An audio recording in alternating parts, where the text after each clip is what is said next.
자, 모두들 반갑습니다.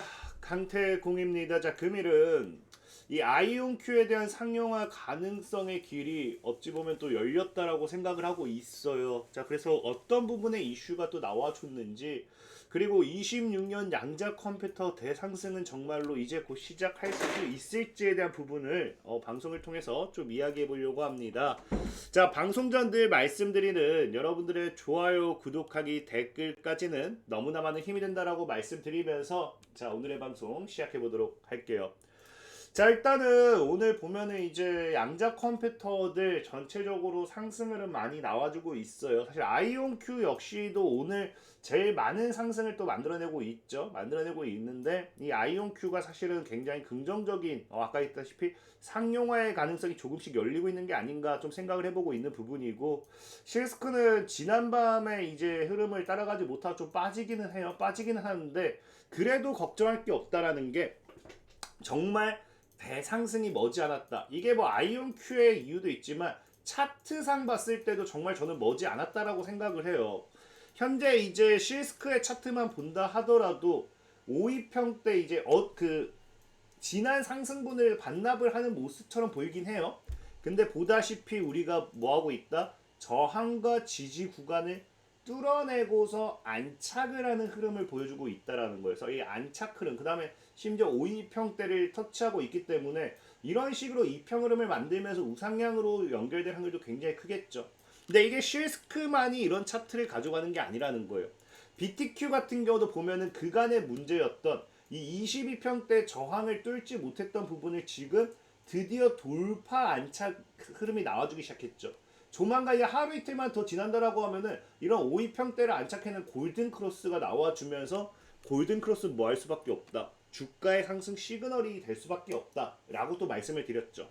그런 부분도 기대가 되는 거고, 현재 뭐 아키컨텀 같은 경우도 지금 보면은 이 저항 구간대 27.5달러 이 저항 구간대를 만들어 놓고 5위평, 22평 골든 크로스 이후에 횡보하는 구간, 이 구간만 뚫어준다라고 하면은 강한 상승이 나올 수밖에 없습니다. 자, 그리고 이제 뭐 아이온큐 같은 경우는 현재 전형적인 아름다운 박스권이라고 볼 수 있겠죠. 박스권을 만들어 놓고 50달러 근처에서 지금 강력하게 위아래로 횡보하면서 튈까 말까 하는 구간대. 그래서 55달러대만 이제 깨준다라고 하면 얘도 강력한 상방의 흐름은 나와주고 있다라는 거고, 자, 이제 리게티 컴퓨팅 같은 경우도 아이온큐와 비슷하게 박스를 만들어 놓고 25달러 근처에서 위아래로 하방 상방 압력이 나와주는 모습. 그 다음에 이제 퀀텀 컴퓨팅 같은 경우는 DF 퀀텀 같은 경우는 오히려 상승 추세를 타면서 이게 우리가 삼각수렴을 볼 수 있겠죠. 그래서 이게 한 이제 이 정도라고 하면 한 일주일 정도 뒤에 이 돌파가 나와줬을 때는 또 강한 상승에 대한 기대도 해볼 수 있는 구간이고, 자, 그리고 이제 퀀텀 컴퓨팅 같은 경우도 보다시피 박스를 만들어내고 얘는 이제 다른 애와 다르게 여기서 위아래로 공방을 하다가 드디어 돌파 시도가 나오고 있어요. 돌파하는 순간에 또 강한 상승이 나와주겠죠. 그러니까 현재 이슈를 떠나서 차트적으로만 본다 하더라도 굉장히 뭐다? 굉장히 상방에 대한 시세 분출이 곧 나와줄 흐름이라는 거예요. 지금 이런 구간대가 우리가 누군가가 의도적으로 뭐하고 있다. 위에서 찍어 누르고 밑에서 받쳐주고 이 가운데에서 어느 정도 횡보를 만들어낸다는 거, 누군가는 주가를 관리하고 있다라는 관점에서 차트 분석을 하잖아요. 그러니까 차트적으로 봤을 때도 굉장히 이런 흐름을 많이 가져가고 있는데 조만간에 이게 돌파만 해주면 대폭발하겠구나라는 생각까지 할 수 있는 상황에서 이게 선물 옵션만 봐도 진짜 이게 아이온큐의 어제 선물 옵션만 봐도 우리가 진짜 누군가는 이게 진짜 기대가 최근 들어서 이제 이게 상방에 되었던 하방에 되었던 시세 분출에 대한 기대가 생기는구나라고 생각할 수 있는 게 뭐냐? 어제 아이온큐의 선물 옵션을 볼게요. 보통은 이게 이제 풋 옵션과 콜 옵션이 동시에 들어오고 있잖아요. 동시에 보통은 이게 이렇게까지 동시에 들어오기가 어려워요. 여러분 알다시피 주가가 상승한다라고 하면은 이 콜에 대한 이 매수 옵션 매수세가 더 강하고, 그냥 보통 이제 풋은 이제 팔죠. 그러니까 이런 게 보통 많이 들어오는 상황인데, 어쨌든 전체적으로 보면은 자금의 규모는 콜이 압도적입니다. 압도적인 상황이고, 보통 이걸 여러분들이 주목하셔야 돼요. 뭘 주목하냐? 풋도 그렇고 콜도 그렇고 순간적으로 급등하잖아요. 옵션이. 그럼 이게 뭐냐고 하면은 이 시장이 판단했을 때는 현재 정답은 몰라요. 정답을 모른다는 게 무슨 말이냐? 얘가 위로 갈지 아래로 갈지는 모르겠다라는 거예요. 다만 시장이 봤을 때는 위든 아래든 변동성을 크게 터트릴 거다라고 시장은 보고 있다라는 거예요. 근데 중요한 건 어느 순간에서 풋에 대한 매도가 풋이 줄어들고 콜은 또 급격하게 증가하죠. 그러면은 어느 순간 시장은 풋보다는 콜에 대한, 그러니까 상방에 대한 기대를 더 키우고 있다라는 거예요. 그러니까 옵션만 본다 하더라도 이미 시장은 뭐하고 있다. 아이온큐라는 기업이 순간 급격하게 상승할 거다라고 이제 바라본다라는 거겠죠. 문제는 뭐냐고 하면은 그러면 지금 왜 아이온큐가 지금 급격하게 상승할 거냐라는 기대감을 가지고 가냐 봤을 때 사실 어제 최근 보도 자료가 이런 게 있죠. 뭐 한다. 효율적인 냉각 방법은 칩 기반 트랩 이온 양자 컴퓨터를 가능하게 할 수 있다라는 거예요. 그래서 새로운 이온 양자 컴퓨터의 확장성을 향상시킬 수 있으며 이는 실용적으로 만드는데 필수적인 단계다라는 게 무슨 말이냐고 하면은 여러분들이 오해하는 게 지금 양자라는 게 자꾸 기술이 없어서 상용화가 안 되는 게 아니에요. 양자의 가장 큰 문제가 뭡니까? 양자 자체가 열에 약하다라는 게 가장 큰 문제예요. 그래서 양자는 지금 냉각 기술이 필수라는 거예요. 이 열 하나 때문에 양자 같은 경우는 모든 게 잡음도 생기고 큐비트도 붕괴되고 이런 모든 것들에 지금 열을 잡지 못하면은 이런 과정이 생긴다는 거예요. 그래서 양자가 열을 잡기 위해서 굉장히 뭐 해야 돼요? 냉각 난이도가 높아요. 그래서 냉각은 필수예요. 그래서 우리가 대표적인 게 이온 트랩 방식이라든지 초전도 방식이라든지 이런 냉각에 대한 부분에 대해도 계속 같이 있어야 된다는 거예요. 그래서 지금 현재 뭐 레이저로서 뭐 냉각을 하느냐 아니 뭐 이런 식으로 가둬놓고 뭐 하느냐. 그러니까 양자라는 이 그 컴퓨터 양자 컴퓨터도 그렇고 이거를 상용화 단계로 가기 위해서는 이런 그 제가 늘 얘기했죠. 부가적인 이런 이 기술들 이런 장비들이 함께 들어가게 된다라고 하면은 너무나도 그 커질 수밖에 없어요. 그래서 장비 크기라든지 이런 것들 아니면 냉각 비용이라든지 전력 소모 이런 문제 때문에 양자 컴퓨터가 지금 당장 상용화하는 데 있어서 어려운 거지 사실상 늘 뭐라 했습니까? 양자의 기술은 나왔다라는 거예요. 그러니까 지금 자꾸 양자를 활용한 뭐를 하고 있다라는 게 그런 거겠죠.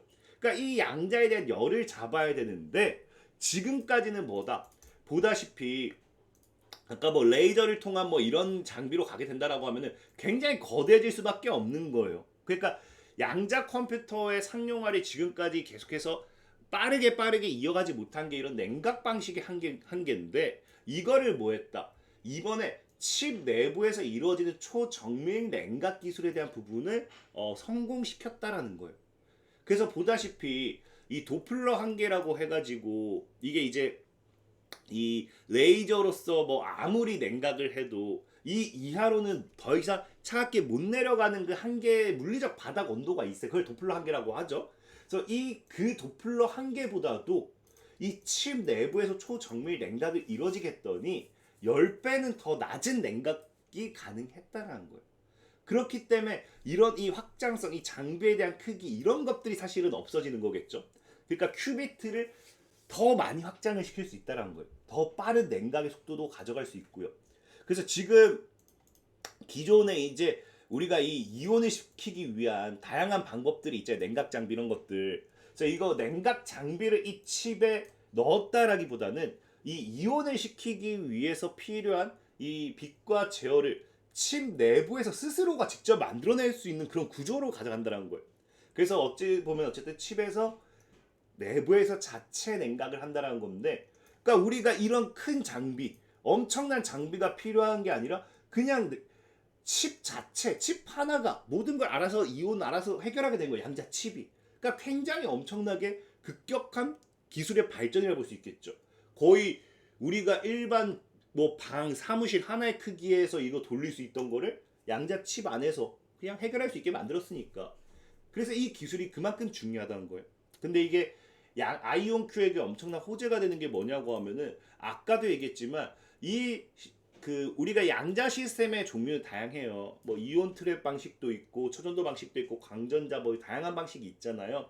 근데 방금 얘기했던 이 연구 자체가 뭐를 기반으로 트랩 이온 양자 컴퓨팅에다가 초점을 맞추고 있다라는 거겠죠.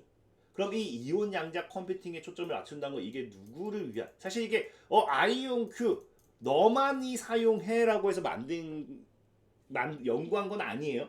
근데 이 기술이 결국에 아이온 큐가 이거를 얼마나 빠르게 받아들이고 흡수하느냐에 따라서 상용화는 우리가 생각한 것보다 더 빠르게 다가올 수도 있다라는 거예요. 그리고 제일 중요한 건 이 기술이 제가 늘 얘기했던 뭐다. 보다시피 누가 지원해요? 미국 에너지부, 미국 국립과학재단, 양자공학센터, 미국 국방부 등 미 정부가 지원한다는 거예요. 이제는 양자에 대한 기술들이 과거에 되겠지만 미 정부가 밀어주고 있어요. 이런 연구 결과가 하나하나씩 나올 때마다 본격적으로 미 정부가 양자 컴퓨터에 대해서 얼마나 중요하게 생각하는지를 이야기하는 거고 그 결과가 양자 컴퓨터의 주가 상승 촉매제가 되기는 충분하다라는 거예요. 그래서 그런 관점에서 보시면은 분명히 양자 컴퓨터 전도 얘기했지만 누군가가 이렇게까지 끌어올리지 않는다고 생각하는 거지 안 가는 건 아니다. 조만간 시세 분출을 하더라도 한다라는 거. 그거 좀 생각해 주시면 좋겠다 말씀드리면서 오늘 방송 마무리하도록 할게요. 자, 지금까지 강태공이었고요. 여러분들의 좋아요, 구독하기, 댓글까지는 너무나 많은 힘이 된다 말씀드리면서 자, 모두들 안녕.